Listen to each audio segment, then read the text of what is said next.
First contact's consequence. Commander Ilara Chen stood on the bridge of the EDF Intrepid, her gaze fixed on the tactical display where 12 alien warships had materialized at the edge of Sol's heliopause. The ships were massive, easily dwarfing Earth's most formidable vessels, their hulls gleaming with an iridescent material unknown to human science. "Status report," she demanded, her voice betraying none of the tension coiling in her stomach. Lieutenant Commander Navarro didn't look up from his console. Alien vessels maintain position.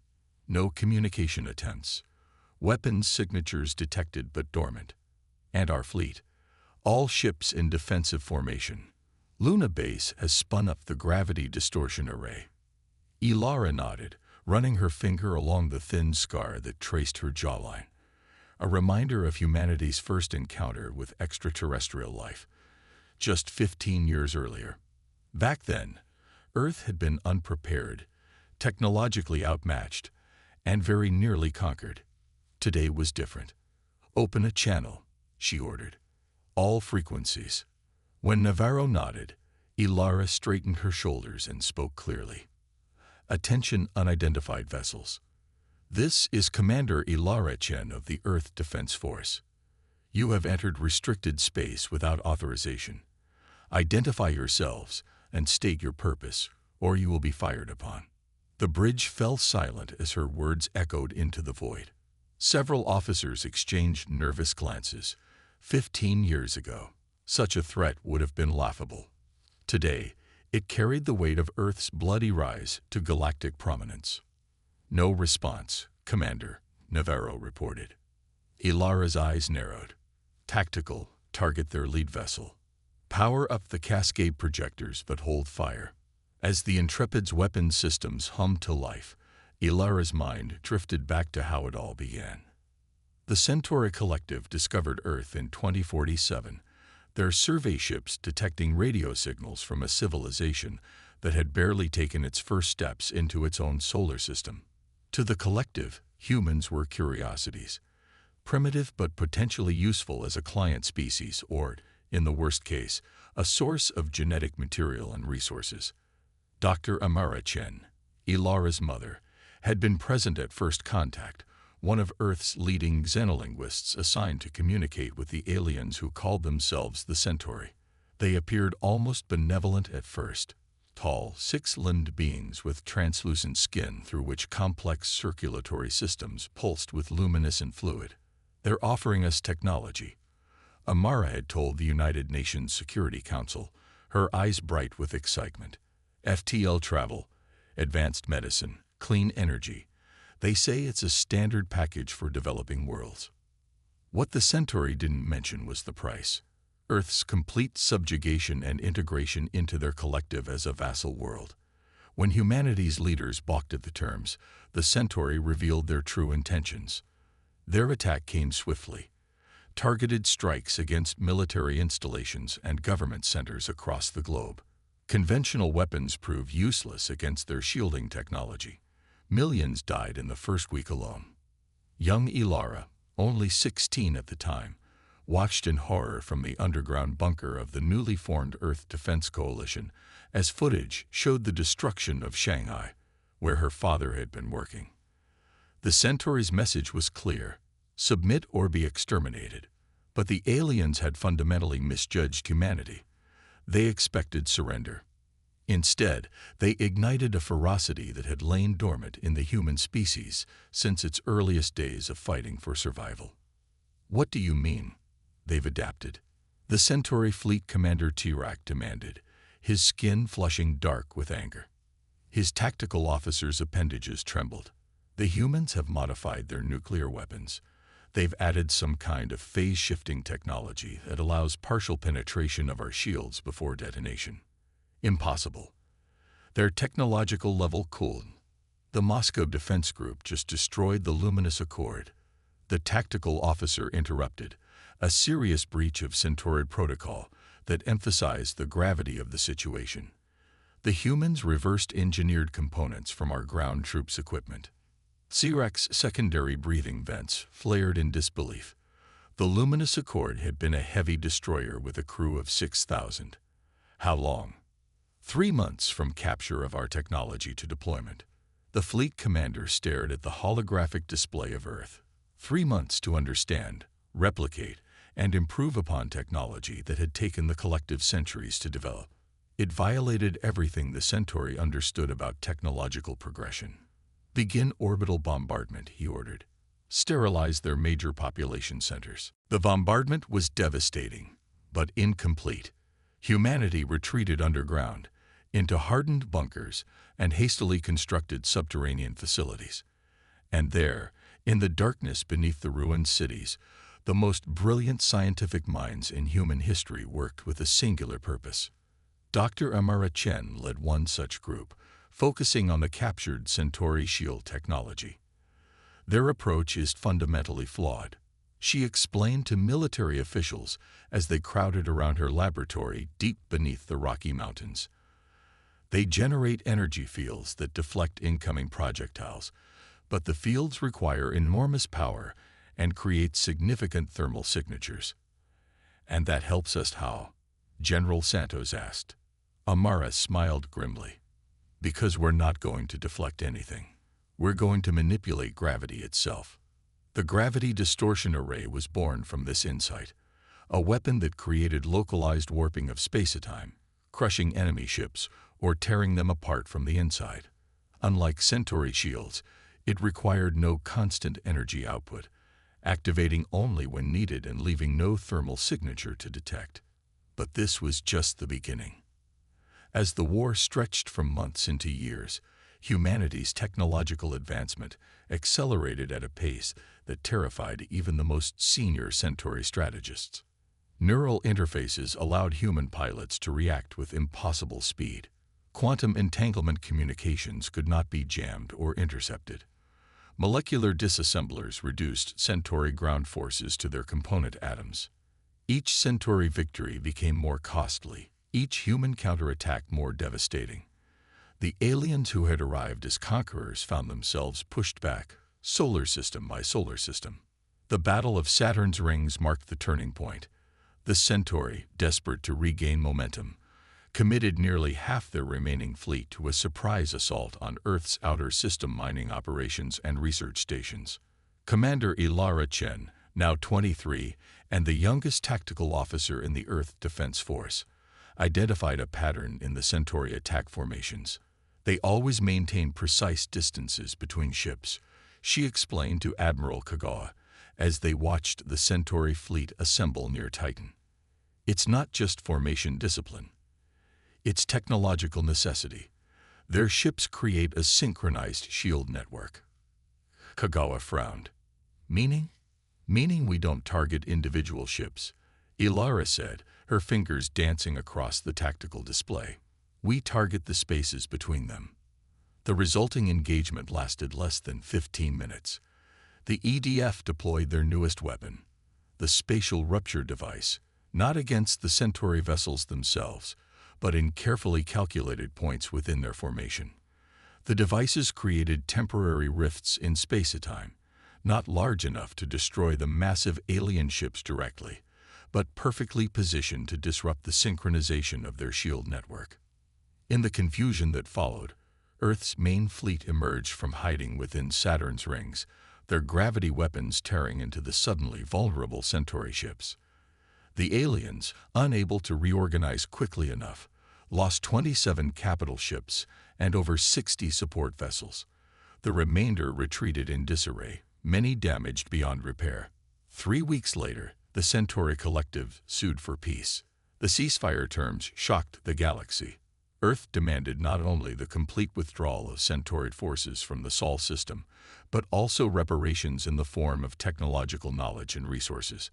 Most significantly, humanity required access to the collective's star charts and introduction to the wider galactic community. You don't understand what you're asking, the Centauri ambassador pleaded during negotiations. There are forces in the galaxy that will see your species as a threat that must be eliminated. Admiral Kagawa, leading Earth's delegation, merely smiled. Then they would be wise not to provoke us. The treaty was signed in the ruins of Geneva, a symbolic location that reminded both sides of the war's cost. Earth had lost nearly 1 billion lives. The Centauri had lost their status as a first-tier galactic power. As the Centauri delegation departed Earth for the last time, their cultural attaché approached Dr. Amara Chen, who had been instrumental in deciphering their language and technology. "Your species achieved in a decade what took others millennia," the alien said, its voice synthesizer struggling to convey the complex emotions in its harmonic language. "We believed technological progress followed universal constants. You proved us wrong." Amara's expression remained neutral. "Evolution favored adaptability in our species above all else. You threatened our existence. We adapted. The others will come," the Centauri warned. "The Galactic Council will not allow a species like yours to access deep space unregulated." "Let them come," Amara replied quietly. "We'll be ready." On the bridge of the Intrepid, Commander Ilara Chen was pulled from her memories by Lieutenant Navarro's voice. "Commander, we're receiving a transmission from the alien fleet." Ilara nodded. On screen. The view screen flickered to life, revealing a being unlike any Earth had encountered before. Its body appeared to be composed of crystalline structures that shifted and realigned as it moved, with no discernible facial features except for 5 glowing points that might have been eyes. "Earth vessel," the creature's translated voice resonated through the bridge. "I am Emissary Zixel of the Galactic Council. We come with an evaluation directive." Ilara raised an eyebrow. "Evaluate what exactly?" "Your species' threat level to galactic stability," the emissary replied bluntly. "The Centauri incident has raised concerns." Officers on the bridge exchanged glances. The Centauri incident, as the aliens apparently called the war that had cost 1 billion human lives, was being used to judge Earth. Ilara's expression hardened. "Emissary, the Sol system is sovereign human territory. Your presence here without prior diplomatic arrangement could be considered hostile." "We are the Galactic Council." The emissary's tone suggested surprise at being challenged. "We have observed your kind for only a short time, but your technological growth rate is unprecedented and potentially dangerous. The Council must determine if restrictions are necessary." Ilara's hand moved to the scar on her jaw, a permanent reminder of a Centauri orbital bombardment that had nearly killed her during the war. "Emissary Zixel," she replied, her voice deceptively calm. "Earth has no quarrel with the Galactic Council, but we will not be evaluated like animals in a zoo, and we will not accept restrictions on our development." She paused, letting her words sink in. "You have 1 hour to withdraw beyond the heliopause. After that, we will consider your presence an act of aggression and respond accordingly." The crystalline being's lights pulsed rapidly. Anger, surprise, or communication? Ilara couldn't tell. "You misunderstand, Commander," Zixel said finally. "This is not a request. The Council has authority in these matters. Resistance would be inadvisable." Ilara smiled thinly. "Then I suggest you review the data on the Centauri War more carefully, Emissary." They also thought resistance would be inadvisable. She nodded to Navarro. "Cut transmission." As the alien vanished from the screen, Admiral Kagawa's voice came through a secure channel. "Commander Chen, status report." Ilara straightened. "Admiral, the Galactic Council has arrived to evaluate us. They don't seem to be taking no for an answer." There was a brief pause before Kagawa responded, his voice grim. "Then it seems humanity's next lesson for the galaxy begins today. Deploy the quantum cascade prototype. Let's show our visitors why the Centauri now give Earth vessels a wide berth." Ilara acknowledged the order, then turned to her crew. "Battle stations, and send a message to all Earth forces. Operation First Impression is now active." As klaxons sounded throughout the ship, Ilara felt a strange calm settle over her. The galaxy was about to learn what the Centauri had discovered at terrible cost: that humanity, when threatened, didn't just fight back. They evolved. The Galactic Reckoning. The quantum cascade prototype was Earth's most closely guarded secret, a weapon system that had been in development since the final days of the Centauri War. Unlike the gravity distortion technology that had won Earth its freedom, the Cascade operated on principles that even many of its creators didn't fully understand. "Deploy targeting grid," Ilara ordered, her voice steady despite the weight of the moment. This would be humanity's introduction to the wider galactic community, not through diplomacy as many had hoped, but through demonstration of power, just as it had been with the Centauri. Lieutenant Navarro's fingers flew across his console. Targeting grid active. Quantum signatures locked on all 12 council vessels. Open a channel to the emissary. When the crystalline being appeared on screen again, Ilara spoke without preamble. "Emissary Zixel, this is your final warning. Withdraw your vessels beyond the heliopause immediately." The alien's lights pulsed in what seemed like amusement. "Commander Chen, perhaps I was unclear. The Galactic Council oversees all developing species. Your defiance is noted but irrelevant.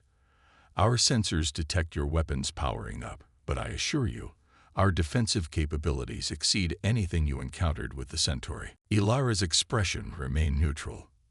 "That may be true, emissary, but you're operating under a misconception. We're not the same species that the Centauri discovered 15 years ago." She nodded to Navarro. "Target their smallest vessel. 20% capacity." "Target locked," Navarro confirmed. "Fire." There was no visible beam, no projectile, nothing to indicate that the Intrepid had fired a weapon at all. For a moment, the bridge crew held their breath, watching the tactical display. Then, without warning or apparent cause, the targeted council ship simply unraveled. Its hull seemed to dissolve into component particles, the dissolution spreading from a central point until nothing remained but an expanding cloud of molecular dust. The bridge of the Intrepid remained utterly silent as they watched the Council fleet's reaction. The remaining 11 ships immediately broke formation, their previously synchronous movements becoming erratic as they attempted to establish a defensive posture. What did you do?" Emissary Zixel's translated voice had lost its confident tone. "The quantum cascade doesn't destroy matter in the conventional sense," Ilara explained, her voice clinical. "It temporarily alters the quantum state of particles within a defined field, causing them to exist in all possible states simultaneously. When the field collapses, molecular cohesion becomes impossible." She leaned forward slightly. "In simpler terms, emissary, we temporarily rewrote the physical laws governing your vessel's existence. The result, as you observed, is complete molecular disintegration. The crystalline being's lights had dimmed to a barely visible glow. This technology, it violates fundamental principles. The Council has existed for 50,000 years. We have encountered over 300 sentient species. None have developed weapons that operate at the quantum level." "As I said," Ilara replied, "we're not the same species you think we are. Now, about your withdrawal." The Council ships retreated beyond the heliopause within 20 minutes, maintaining communication silence except for a single message from the emissary. "The Council will convene to discuss the human question." Admiral Kagawa arrived on the Intrepid shortly after, his weathered face grave despite their apparent victory. He found Ilara in her ready room, reviewing sensor data from the engagement. The Cascade performed beyond expectations, she reported as he took a seat across from her. "Complete molecular disintegration with minimal energy expenditure." Kagawa nodded absently. "I just come from an emergency meeting with Earth Unified Government. The diplomatic corps is in an uproar. They preferred first contact with the Galactic Council to be more cordial." Ilara asked, a hint of bitterness in her voice. "They preferred not to begin interstellar relations by disintegrating an alien vessel," Kagawa replied dryly. "But given the circumstances, the President has authorized Operation Burning Horizon." Ilara looked up sharply. Burning Horizon had been developed as a contingency plan if Earth ever faced a multi-species coalition threat, a rapid expansion strategy that prioritized establishing defensive outposts in neighboring star systems. So we're preparing for war. We're preparing for reality, Kagawa corrected. The Centauri were just one species, and they nearly destroyed us. This galactic council appears to represent dozens, perhaps hundreds. We can't afford to be reactive. He slid a data chip across the desk. The Intrepid is being reassigned. You'll take a battle group to Proxima Centauri and establish our first extrasolar military outpost. Ilara picked up the chip, weighing the significance of the order. Humanity's first official step beyond Sol. Admiral, do you think the Council will attack? Kagawa's expression was somber. I think we just demonstrated technology that frightens them. Fear makes for poor decision-making, even among species that consider themselves enlightened. He stood, straightening his uniform. Your mother's research team believes the Council will respond within 3 months. We need to be ready before then. Over the next 60 days, humanity executed the most rapid expansion in its history. Mining operations in the asteroid belt worked at maximum capacity. Automated factories throughout the solar system produced warships and defensive platforms, and research teams pushed the boundaries of the technologies reverse-engineered from the Centauri. Proxima Centauri became home to Outpost Horizon, a heavily armed station that served as humanity's first foothold among the stars. The station's construction, expected to take 6 months using conventional methods, was completed in just 45 days thanks to new molecular assemblers that could restructure raw materials at the atomic level. Commander Chen's battle group expanded to include 6 heavy cruisers and 14 support vessels, all equipped with gravity distortion technology, and 2 carrying quantum cascade prototypes. They established a defensive perimeter around the Proxima system and began long-range reconnaissance of nearby star systems. What they discovered both concerned and intrigued Earth's leadership. The galaxy was far more populated than they had imagined, with over 30 spacefaring civilizations within 100 light-years of Sol. Most appeared to be members of the Galactic Council, though some operated independently within defined territories. More concerning was the evidence of a massive fleet assembling at a star system designated Proxima 17, approximately 20 light-years from Earth. Long-range scans indicated over 100 vessels of various designs, clearly a multi-species armada. They're coming, Ilara told her senior staff as they reviewed the intelligence, and they're bringing enough firepower to sterilize Sol's system. Captain Rivera, her second-in-command, studied the projected fleet movements. Their approach vector suggests they plan to secure Proxima first, then move on to Sol. Standard military doctrine. Eliminate forward positions before attacking the homeworld. Then we'll make Proxima a lesson they won't forget, Ilara replied. Transmit all reconnaissance data to Earth Command and request reinforcements. We have approximately 3 weeks before they arrive.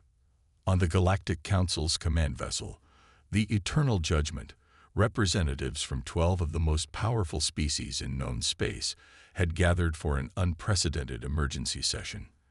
The chamber was designed to accommodate vastly different physiologies, from the methane-breathing Vrol to the energy-based Thalaxians. Grand Arbiter Mox Talon, a massive reptilian being whose species had helped found the Council 30,000 years earlier, called the session to order. The evidence gathered by our reconnaissance vessels is undeniable. The Arbiter's voice boomed through the chamber. The humans have established a military outpost in the Proxima system, despite having no official contact with the Council. Their expansion rate exceeds all historical precedents. A holographic display activated in the center of the chamber, showing the rapid construction of Outpost Horizon. Most concerning, continued Mox Talon, is their development of weapons technology that operates on the quantum level. Technology that, according to our scientific consensus, should be theoretically impossible for a species at their developmental stage. Emissary Zixel, still shaken from the encounter at Sol, addressed the gathered representatives. I witnessed the deployment of their quantum weapon. A vessel with 97 of our people aboard was unmade, not destroyed, erased from existence. There was no debris, no energy discharge, nothing left to indicate it had ever existed. Murmurs spread through the chamber as representatives conferred with their advisors. The human question is no longer academic, Mox Talon declared. If they can develop such technology in less than 2 decades after achieving faster-than-light travel, what will they be capable of in a century? In a millennium. The stability of the galactic order requires that emerging species develop along predictable timelines. The representative from the Alphaxian Dominion, a species known for their logical approach to all matters, raised a limb for recognition. The evidence suggests that human technological development accelerated dramatically after the Centauri aggression.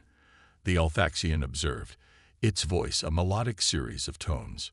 Perhaps rather than confrontation, we should consider diplomatic engagement to understand this phenomenon. Mox Talon's scales darkened, a sign of disapproval in his species. The Armada has been assembled. We will secure the Proxima outpost and establish control over human expansion. Once their military capabilities have been neutralized, diplomatic approaches can be considered. The Alphaxian's color shifted to a deep blue. I formally register my species' objection to this course of action. Confronting a species that has demonstrated both the capacity and willingness to deploy quantum-level weapons may result in unnecessary casualties. Objection noted. Mox Talon replied dismissively. The course is set. The human expansion will be contained, by force if necessary. At Outpost Horizon, reinforcements arrived from Earth, not the additional battle group Ilara had requested, but something potentially more valuable. Dr. Amara Chen, now director of Earth's Advanced Weapons Research, arrived with a team of scientists and engineers. Mother, Ilara greeted her as she stepped off the transport. I requested warships, not researchers. Amara embraced her daughter briefly.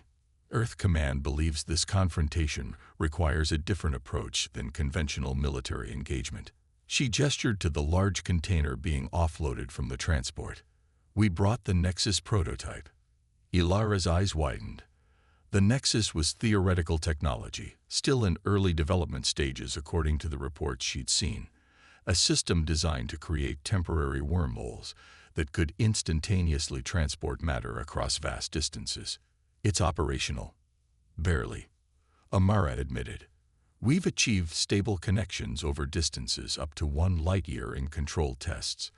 The power requirements are enormous, and maintaining structural integrity of the wormhole remains challenging. Then how does Earth Command expect it to help against an armada? Amara's expression was grim. Because we're not going to use it as a transportation system. We're going to weaponize it. Over the next 2 weeks, Outpost Horizon became a hive of frantic activity. The station's power systems were extensively modified to channel energy to the Nexus device. Defense platforms were repositioned in an unusual configuration that puzzled many of Ilara's tactical officers. The pattern seems inefficient, Captain Rivera noted as they reviewed the new defensive posture. We're leaving significant gaps in our coverage. Those aren't gaps, Ilara explained. They're corridors, predetermined paths where we want the Council fleet to concentrate. Understanding dawned on Rivera's face. We're funneling them. Exactly. Mother's Nexus device needs specific targeting parameters. By creating these artificial weak points in our defenses, we control where the heaviest concentration of enemy vessels will be. The Council Armada arrived with the precision of a force accustomed to overwhelming opposition through sheer numbers.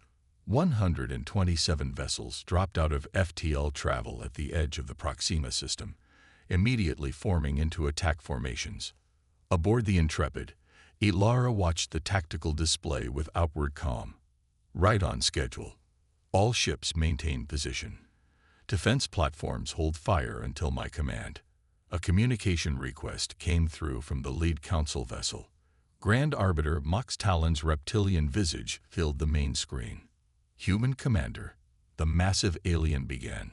I am Grand Arbiter Mox Talon of the Galactic Council. Your unauthorized expansion into this star system violates Council protocols regarding developing species. You will power down your weapons, surrender your outpost, and prepare for Council representatives to establish oversight of human technological development. Ilara studied the alien carefully before responding. Grand Arbiter, I am Commander Ilara Chen of the Earth Defense Force. The Proxima system is now sovereign human territory. Your fleet's presence here is an act of aggression against Earth. I suggest you withdraw immediately. Mox Talon's scales rippled in what might have been amusement. Commander, you are outnumbered and outgunned. The Council has maintained galactic order for 50 millennia. Your species has been spacefaring for less than 2 decades. Surrender now, and your people will be treated fairly. Fairness through subjugation? Ilara asked. We've experienced that approach before, with the Centauri. We're not interested in repeating the experience. The Arbiter's expression hardened. Then you leave us no choice. All vessels, advance and. Ilara cut the transmission with a gesture. They're moving into the corridors as predicted. All ships, maintain position. Activate Nexus on my mark. The Council fleet advanced confidently, their formation spreading to encircle outpost horizon, while concentrating their heaviest vessels along the apparent weaknesses in the human defensive screen. Aboard the station, Dr. Amara Chen monitored the Nexus device as it powered up, its energy signature climbing rapidly. Nexus at 80% capacity, she reported over the comm. Targeting solution locked on coordinates Alpha 3 and Gamma 7. Understood, Ilara replied. She watched as the Council vessels continued their advance, now fully committed to their attack vectors. All Earth vessels, prepare for emergency FTL jump on my signal. When the leading edge of the Council fleet crossed the invisible threshold her mother had calculated, Ilara gave the command. Activate Nexus. All ships, jump now. In an instant, the human vessels vanished into FTL, leaving the outpost apparently defenseless. The Nexus device reached full power, creating 2 microscopic but stable wormholes at precisely the coordinates where the heaviest concentration of Council ships now positioned themselves. But unlike conventional wormholes, these did not connect 2 points in normal space. The Nexus had been modified to create a connection between normal space and the heart of Proxima Centauri itself. The effect was instantaneous and catastrophic. Solar plasma at millions of degrees poured through the wormholes directly into the midst of the Council fleet. Ships caught in the direct path were vaporized instantly, while those on the periphery suffered catastrophic shield failures and hull breaches. The wormholes remained stable for only 12 seconds before collapsing, but the damage was done. Of the 127 vessels that had arrived to subdue humanity, 43 had been completely destroyed, and another 51 severely damaged. The remainder, disorganized and panicked, began emergency retreat procedures. Before they could escape, Earth's battle group returned from their brief FTL jump, positioning themselves to intercept the retreating vessels. Open a channel to the Grand Arbiter's ship, Ilara ordered. Mox Talon's face appeared on screen again, now showing signs of injury. Behind him, his bridge was filled with smoke and the sounds of damage control efforts. This engagement is over, Arbiter, Ilara stated flatly. We could destroy your remaining vessels, but that would be unnecessary bloodshed. Return to Council space with this message. Earth does not seek conflict with the Galactic Council, but we will not be subjugated, contained, or overseen. We are claiming the Proxima system as our territory. Any future diplomatic relations must acknowledge our sovereignty and our right to self-determination. The massive reptilian stared at her in shock. You weaponized a star.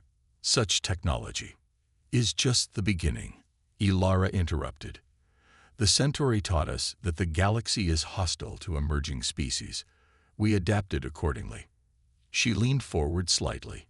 We would prefer peaceful relations with the Council, but we are prepared for the alternative. After a long moment, Mox Talon inclined his head slightly, not quite a bow, but an acknowledgement. The Council will reconsider its approach to Earth. 6 months after the Battle of Proxima Centauri, humanity had established outposts in 5 nearby star systems.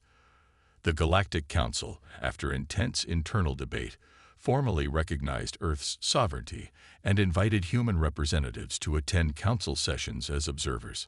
On Earth, in the rebuilt city of Geneva, Ilara Chen stood beside her mother on the balcony of the new Ministry of Interstellar Affairs, watching ships coming and going from the massive spaceport that now dominated the city's skyline. The Althaxians have proposed a technology exchange program, Amara mentioned, reviewing reports on her datapad. Limited in scope, but a start. Several other council species have expressed similar interest. Ilara nodded, watching a massive colony ship rising through the clouds, bound for humanity's newest settlement in the Ta-Ceti system. And the security guarantees. Formalized yesterday.